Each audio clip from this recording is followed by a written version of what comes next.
Critters once and for all with Bats to Rats. Their expert team is here to help you reclaim your home. No more sleepless nights caused by crawling critters or flapping wings. Bats to Rats ensures a safe environment for every family member. Check the website at batstorats.com for amazing offers, and if you mention this ad, you'll receive $10 off your initial inspection cost. Don't allow uninvited guests to take over your home. Trust Bats to Rats for a peaceful and rodent-free living space. The sport of baseball became segregated in 1889. In 1947, Jackie Robinson broke the major league color barrier when he joined the Brooklyn Dodgers. Certainly baseball has grown considerably, and we're quite proud of the role that we've played in it. Every year on April 15th, all MLB teams celebrate Jackie Robinson Day to honor this civil rights pioneer. We salute Jackie Robinson during Black History Month.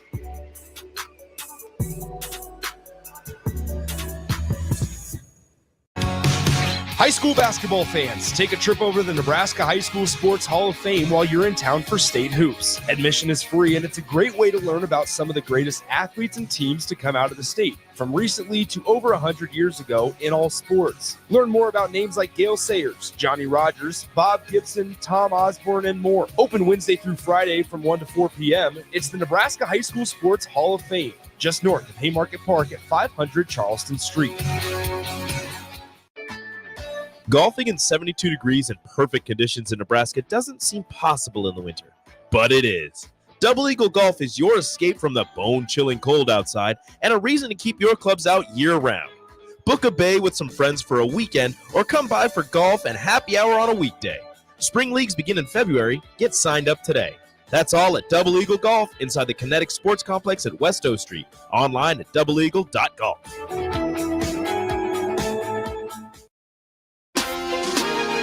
Omaha Supernovas postgame show brought to you by Next Ag Appraisal and Realty.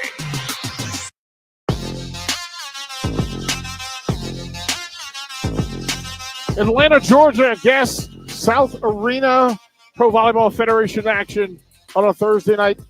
And in full honesty, two of the better teams in the league, two of the better rosters in the league. And in spite of circumstance and situation, the pros figured out a way, and the Supernovas come to Atlanta and sweep the Atlanta Vibe 3-0. Coach Renee Saunders next to me. We will have Coach Bird momentarily after that, and we will have another player come in and break down what they saw and what this meant to them. But Coach Saunders, let's go through some numbers. An impressive night by the Omaha Supernovas. I mean, there's really only two numbers that stand out, and that's the aces. We had 7, they had 2, but the other one that stands out, Atlanta had 74 digs, which, I mean, I watched the game. They dug a ton of balls. We only had 59. I mean, that's a big gap in digs there, but again, last time we kind of won the stat battle, lost the match. This time, I think there's ways Atlanta actually won the stat battle, but yet got swept by the Supernovas tonight. I would have never guessed we'd only be here. I thought we were going to be here all night long and have to literally get on a plane from here. Yeah, I mean, it was interesting. We were jokingly talking about what we expected, and the competition level was exactly what we expected. Right? Oh, it was fantastic. Right? Critical, great coaching on both sides, great personnel management, great emotional management by the players. Right? It was a real thing that in a sticky situation where there's a lot of peripheral stuff going on, they held to what they were here to do and handled their business. What's key number one? What's the thing that leads the way? I think the resiliency when things weren't going their way. It was like 8-2, right? It wasn't like 8-2 when there was like a couple balls that, you know, the bolt 6 wasn't working. We thought a ball was in. We thought there was a touch. All these things were happening, and those are all like uncontrollables, right? Yeah. So I think the best thing we did today was we controlled the controllables. We like leaned on each other. We figured it out. We stayed together instead of freaking out, and we controlled what we could. And it was almost like it put a little chip on their shoulder. Like they had something to prove. Like, fine, if we're not going to get things to go our way, then we're going to make things go our way. So they started to take charge of it. That's perfect. That there were a lot of things that went left, right? 100%. Early, right? The system is not working. Okay.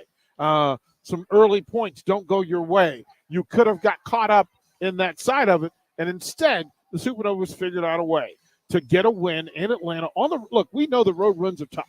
You just went to Orlando and came to Atlanta and got wins. I say be proud of yourselves, be impressed. Here's what we're going to do so we understand. We're going to throw it to break. Harrison Arns will give the legal ID. We'll get all of that out of the way. When we come back, Enrico Alvarez Clary will sit down and have some conversation about what just happened. We'll have Coach Bird. We'll have a Supernova player. We are going to celebrate and raise a glass. Job well done, Omaha Supernovas, as you sweep Atlanta. In Atlanta, I'm DP, Coach Renee Saunders on the Supernovas postgame show. This is Lincoln's home for sports talk on the FM dial. Also online at theticketfm.com. On the internet. KNTK FM Firth, 93.7 The Ticket. Discover the difference that expertise and experience can make in your real estate journey with Next Ag Appraisal and Realty. Whether you need an appraisal, sales, or farm management, Next Ag comes up with a solution with your legacy and goals in mind. Next Ag isn't just their name, it's your future. So why wait? Visit their website today at www.nextagrealestate.com or give them a call at 402-380-0432 and turn your dreams into reality. Your land, your legacy, their solutions. Next Ag Appraisal and Realty. Golfing in 72 degrees and perfect conditions in Nebraska doesn't seem possible in the winter, but it is. Double Eagle Golf is your escape from the bone-chilling cold outside and a reason to keep your clubs out year-round. Book a bay with some friends for a weekend or come by for golf and happy hour on a weekday. Spring leagues begin in February. Get signed up today. That's all at Double Eagle Golf inside the Kinetic Sports Complex at West O Street. Online at doubleeagle.golf.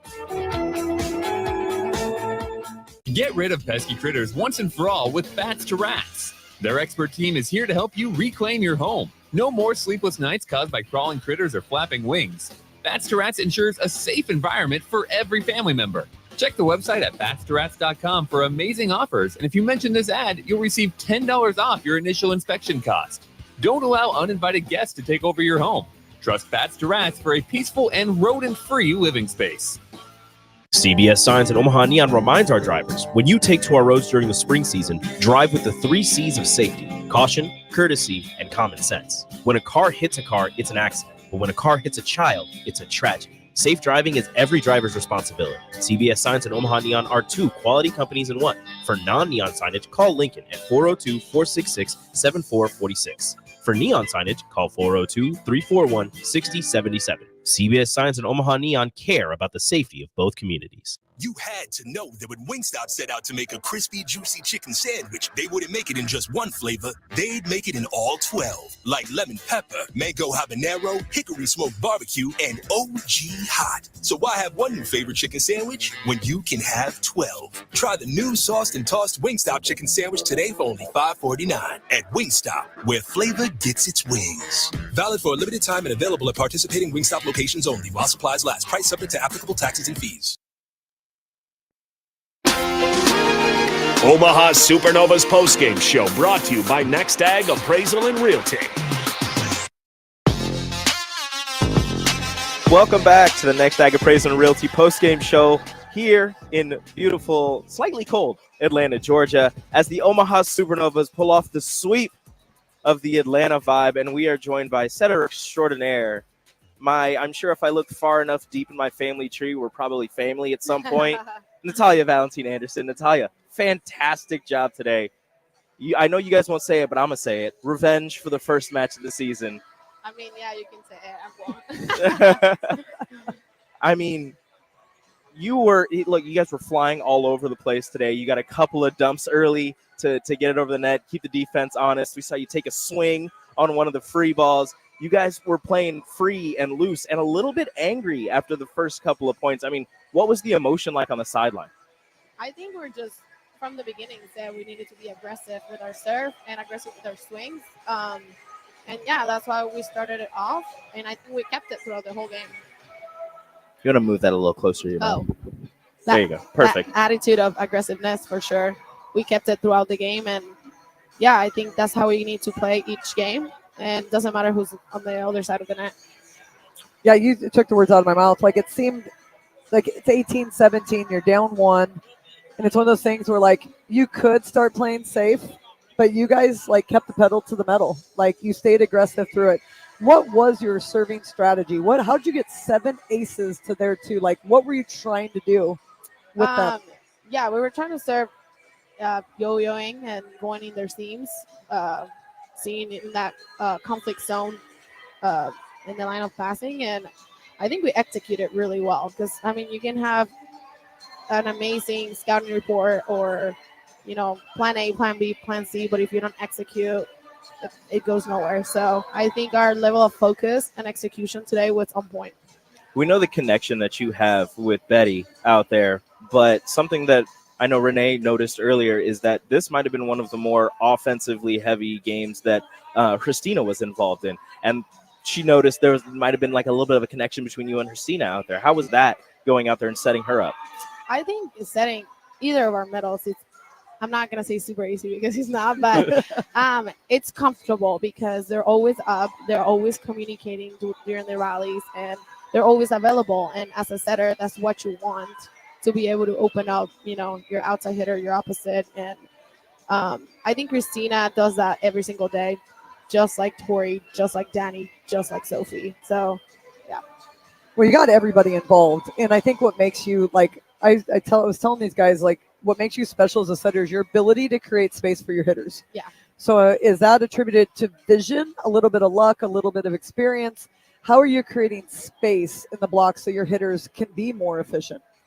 Right. I think obviously I come into the game and I know they've watched video on me and I played for a long time. So I don't really I know what they do, like what the other team does on the net, but I don't really think too much of it. I think it's more of a feel thing with me, and I've learned that throughout the years. So I will say it is a little bit of experience mixed with just the feel of the game, and just trying to get everybody involved in the offense. So you had 34 assists, you had 3 kills, but the best one was the exclamation point at the end. Take us through what happened on match point and what you were thinking / seeing and how that was your 3rd kill.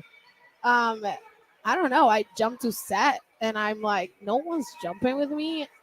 I'm just going to joust these then. And no one jumped, so I got a kill. So you got a slam dunk, literally with authority. Yeah, literally. Like it was like sweep, exclamation point, naughty. There it is. Right. I mean, it was, that's the level of aggressiveness we wanted to come into these games. So I took a risk and, it paid off. You talk about the aggressiveness. You talk about jumping, nobody jumping with you. You were as active as your guys' block was at the net. You were active at the net, getting a lot of positive touches. What is it like at the net, jumping up and knowing that, you may be one of the shorter ones out there, but you're still going to get some positive touches. And, from time to time, just like in Orlando, you might get a block or two. Yeah, for sure. No, I think the thing about blocking, and it's a misconception, you can be really tall and be a bad blocker. I think with blocking is about timing and reading your hitter. And that's something I've gotten really, really good at throughout my career. I played at the highest level, and I've had coaches that told me, I don't really care if they hit over you, just get the timing right. So I go into each game thinking literally that, like, I'm just going to go in, get good timing, good touches so that we can transition. Now, sometimes I get greedy and a little bit selfish and I start going places. So I just got to remember that, yes, I'm in a little bit of a disadvantage with my height, but as long as I get the timing right, I will get good touches because blocking is, I will say, 80% timing. 100%. And your timing is fantastic. There was a ball on this side. I swear that you were like 18 inches off the net, hands here, and got like a soft block you teach like little kids to do. Yes. And I was like, I'm pretty sure Nadi might have actually meant to do that. Yes. But defensive. Like, I don't need to get selfish and greedy and try to get a bunch of blocks. Yes, sometimes I love blocking, of course, but I'm just saying it's about getting good touches. And then transitioning with a big old smile on your face because you're still excited about that positive touch. Yes, exactly. Like we could do a highlight reel of positive touches and a naughty setting after the positive touch because you have the biggest smile on your face. Discipline at the net today was phenomenal. I haven't looked at our block stats per se, but we had 9 blocks for kills and then 10 positive touches. That doesn't count like recycle balls that we've kept on their side of the net. Yeah. I think because of our block, we caused a lot of chaos on their side. How big of an impact did that make in our defensive scheme, causing that chaos on that side? 100% that started with our serving. I think our serving was key, and it's easier for our block to set up and get, good setup and read better. I think they were out of system a lot. So I think props to our serving, but also in transition, I think we were, like I said, we weren't really greedy about blocking. We were more disciplined, like you just said. Kind of taking it to the very start of the match. We're not gonna, how did you guys have to shift your mindset after you realized, we're not going to have any challenges, and things are going to be a little bit more just different today than any of the other matches that you played in? Yeah, I mean, some of our words on practice and on our gym is be a goldfish. Like, you got 10 seconds and let it go, because the game is so fast that you worrying about what happened in the past is not going to help you be better or focus for the next point. So I think that's something we take actually is becoming part of our identity. And that's what we did. We were mad. Don't get me wrong. Like, it's 2 points right there that were supposed to be ours. But we knew that if we kept the focus on that, then we wouldn't have won that set. Mm-hmm. So moving on quickly, just controlling what you can control and executing. We're like on the same wavelength. Yeah, that's the thing I said too. Like, you had a choice at that moment in time to either freak out or decide to control the controllables. Mm-hmm. And the Bolt 6 and the officiating and the coaching and the chaos that was ensuing isn't uncontrollable. And Right. so really, you guys, you talk about your 17 strong, right? All in 17. What do you guys call it? 17 strong? 17 strong. Yeah, I mean, you literally turned to each other, leaned on each other, and then made the changes you need to make. So Right. that was fun to watch on this side, because I'm like, God, don't freak out. Like, let's not lose our minds right now. Yeah. I think that's just, part of being a professional too. Like, those back calls will happen, and you just got to make sure that your mind is in the right place so that you can execute. Nadi, fantastic job today. Fantastic job all season. Now you guys have like a week off. Yeah. Before you have to travel Yeah. again and get ready for, well, you guys got, obviously you're going to be getting ready for another match here soon, but you got some time off finally after a long travel, 3 matches on the road, 1 more match on the road before you guys play at home. Thank you so much for joining us. Yeah. Thank you guys I for really having me. appreciate that. You're fantastic. Please keep up the amazing work, and please keep smiling. Thank you. It's Thank the you. best. All of the emotion. Thank I love you guys. it. I love the spark plug. All right. We are going to switch out. Quick change. We don't have any commercial breaks. So what we're going to do right now is a little NASCAR pit stop switch out. We're getting Natalia Valentine Anderson, setter extraordinaire, off the headphones, and we will be bringing in Coach Bird after she's done being super popular and talking to a lot of people, because we are in the city that Bird built. If anybody doesn't remember, this is the city that Bird built. The Georgia Tech alumnus. We're in Atlanta. Well, we're in Duluth, but we're in Atlanta, and she knows a lot of people. She knows a lot of people. She doesn't. And everybody wants to talk to her because she just pulled a freaking awesome upset. Just a fantastic. I guess I can't really call it an upset. It's kind of. It was slightly. That was awesome, by the way. Are we live? We are. Yep. Hot mic. Hot mic. Yeah. Careful now. Careful now, Bird. Oh, guys. I go ahead. Just go ahead. Opening statement. Oh, I hate opening statements. Well, let's just go back to what we talked about. I said at the end of the match, what are the things you're going to say that you did well that ended in a victory? What were they? We executed sharper than I've ever had seen them do. And they were rattled. Guys, you were sitting right here at the scores table. You knew what was going on. I was like... I told you. During the national anthem, I'm staring at them, and I'm like... And they're like confirming our whole... Yeah. Anyways, I'm proud of them. I'm proud of our team. It was crazy at the beginning. The line judges, all that. It's still on standby, by the way. Yeah. No technology, no internet. They're losing their minds. I'm like, guys, just play. Like, we have to refocus and just play. Like, we're not going to get to argue calls. We can't challenge. So to me, I'm proud of them because we literally won just playing and executing and doing our jobs. And they're veterans. They run the huddles. It's like I literally just speak some type of calmness at the end and they lock in. But hearing them in the huddles, Christina in set 3, I think we might have been, they called the timeout. It was tight. I don't think I called the timeout the whole match. No, we did call one. You We did. called one. Mhm. Dang it. I think it was like 18-17. I when hate there was timeouts. another one. I don't like calling them either. I wanted to not call one the whole time, and I'm like, fine. I looked at Thomas. I go, if they get this point, it's fine. But anyways, Christina though said, "We're doing too much. Just do what we were doing." Like it's like they were over trying, and I think her saying that it like they just sunk back in and just do their job. Renee, were you in the huddles? I swear. I literally, Everything that Natalia said and what you've said so far, this is everything that she's been saying.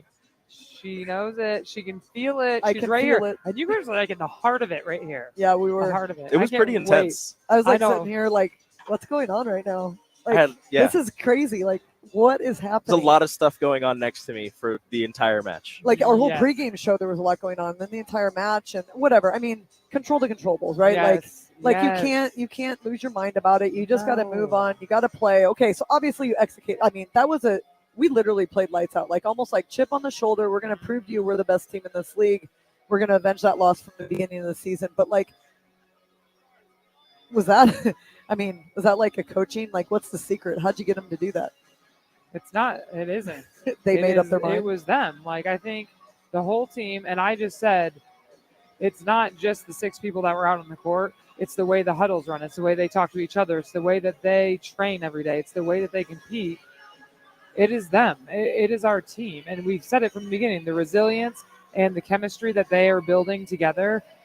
And it's not going to be easy, and it's going to have challenges, and we have tough conversations, and there are challenges, but it's them. It's the team and how they fight, and it's the huddles and how they run. And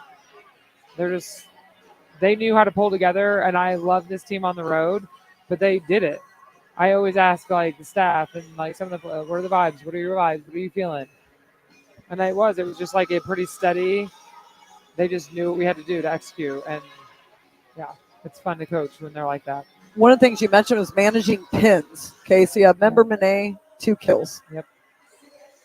Lazareva is pretty freaking good. She had 15 kills, terminated 45%. But like that third set, you guys put up a great block against her, and you took her out of system when she had to play off block defense. So like Yes. that was awesome. And then Leah had 11, right, but hit negative. I mean, Yeah. you managed your pins. Like that was huge. And then you wanted to serve aggressively. You had 7 aces to Yeah. their 2 aces. So you literally Well, we knew, executed your we exact knew plan. we had to serve tough. Yep, and you did. That gets in your head as a player. Like when you're playing 6 rotations, with all their pins do, that wears you out. Yeah.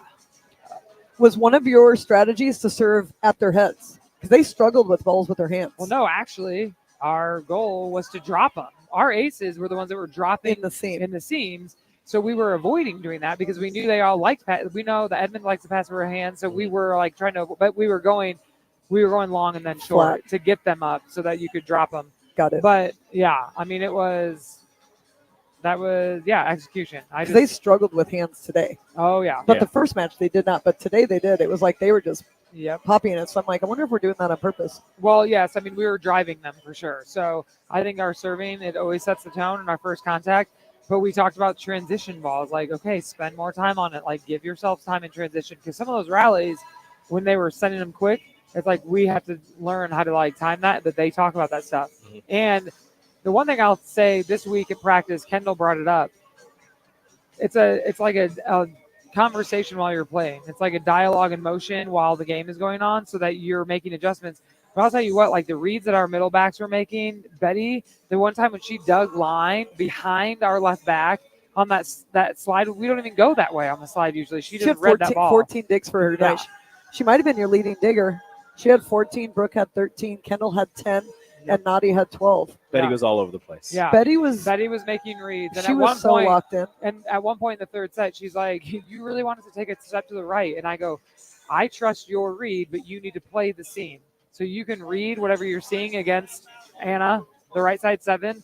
But I'm like, "I trust your read. You do it." But no, she's going cross, and our right is digging sharp. Mm-hmm. So you do your read, but know that that's what we're doing around you. So I'm like, "Go for it, girl." I see you back there reading, moving. Well, I mean, digs in general, like they had 74 digs, but you guys stayed aggressive because it can be frustrating when you can't find floor. You only had 59 digs, but you got outdigged by 15 balls. That's insane. It is like normally you see that and you don't win. Yeah, because even the last time we played them, we outdug them. But the biggest thing is they literally perfect pass 14% of balls. You guys perfect pass 31%. Like that was one of the biggest ones in the aces. That was like the difference in the match. Yeah.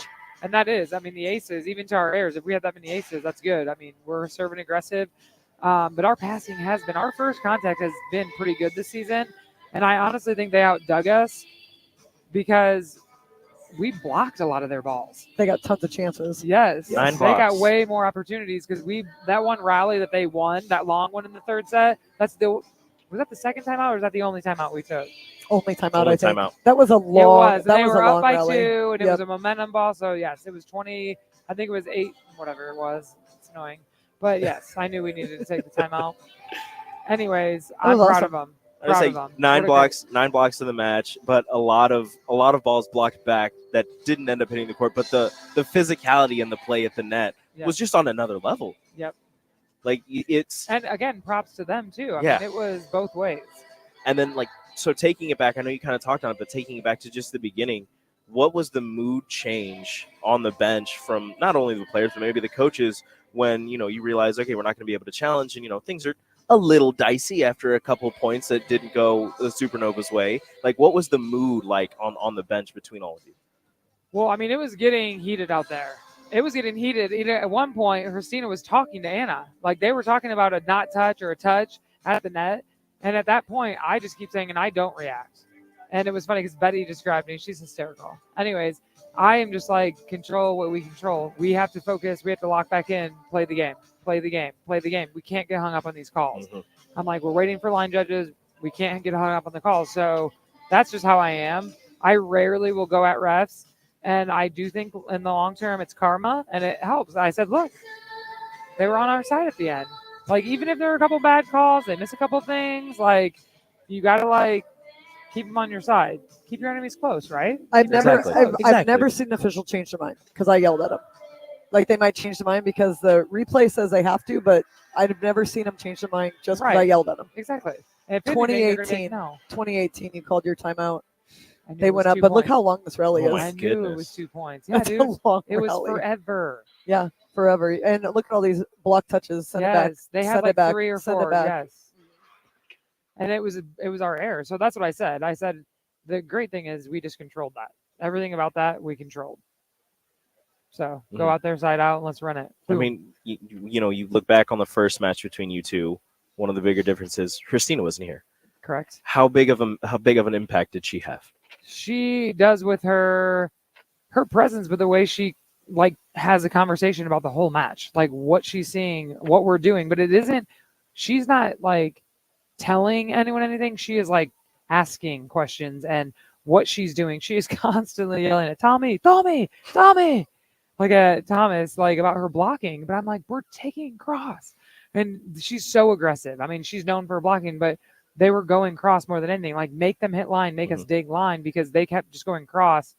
But she's intense with her communication, and it's not what we need to do. It's questions, and it's very engaging. I noticed that in practice too. It's where do you go on that? It's asking, and then that helps her understand how her spatial relationship needs to be. Yeah. But then it also makes people think, where do I go on that? So you know what I mean? Seeing their faces, where do I go? Oh yeah, I go over there. Don't make me think about this. Yeah, I know what I'm doing. Don't ask me to do it. She does, but I mean, it's good because it's not. She doesn't tell them what to do. She asks legit questions to not only make sure she's doing the right thing, but maybe where you're going is not the right place, and then they problem solve it out.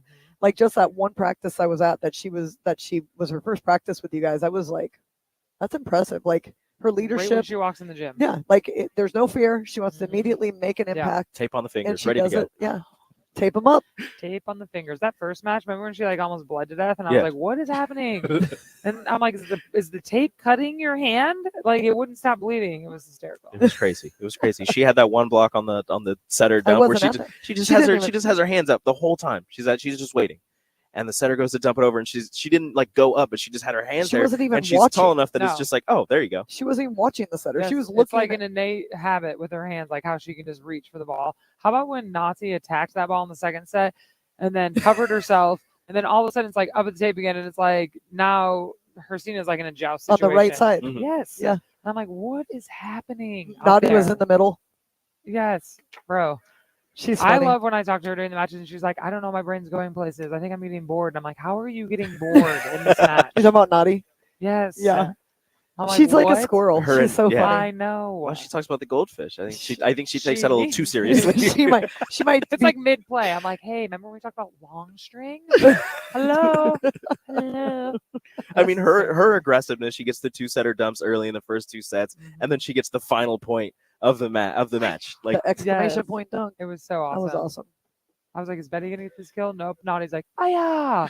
Well, Naughty's like, I thought Space they Jam were going to be Slam. there. I thought I was going to be jousting, I and then did nobody too. jumped. I did she's too. like, I'll just send The this down. middle Yeah. cheated. She Yeah, like she started left. leaning, and that's when Naughty like took I it. know, it was great. I thought maybe she did it on purpose because she saw the middle go. I was just pressing so much energy that I can't even. I'm like just starting to get hyped. I just like try not to react. Are you at going to all. run out of the arena? I She's gonna walked take out off. here and I was like saying a little too many words. But I'm like, I gotta get out of here. I gotta get out of here. Gotta go. Oh, that Gotta was go talk to awesome. my people. Exact. We're in the No, city you that Bird guys. built. That's what We we call built it. this city. You want me to carry Go on? ahead. Starship. Tonight, Do what you anybody? gotta do. Do what you gotta do. I'm not It's post game's coach's show, pretty much. Oh, I love it. You do what you You gotta guys do. are great. I felt safe because you guys were at this table. You're welcome. We got Like, you. they're We taking like notes. being by you. They're taking notes. They know what's happening. I didn't even get to hang out on the bench. I usually have a good time over there. No. I wasn't even like allowed to sit down today. They had me like on lockup here. Well, you did line. You were. Yeah, you you were were- on the Oh, I line was. See, until you had a that's person what I there for need you. to. That's what I need to explain to Betty. She thinks that I don't argue and fight. Do you see what I'm doing? Well, you do like the I'm being passive aggressive. sarcastic. Yeah. Yeah. But I don't even think it's passive. No. It's very aggressive with no words. Is what I do. Like I'll just stand here and help Okay, you. good. I got you. I'll call this line. Oh, don't worry. I'll stand here. Don't worry. I'll call this Todd for you. didn't do the same thing on that side. No, because he was too busy like tape. It's okay. He was angry. Road Warriors. He was angry. Road Warriors. Road 2-1 Warriors. on the road trip, on the long road trip, and about a week off. What's the plan for everyone? So we are off for the next 3 days. They need it. They've earned it. I'm proud of them.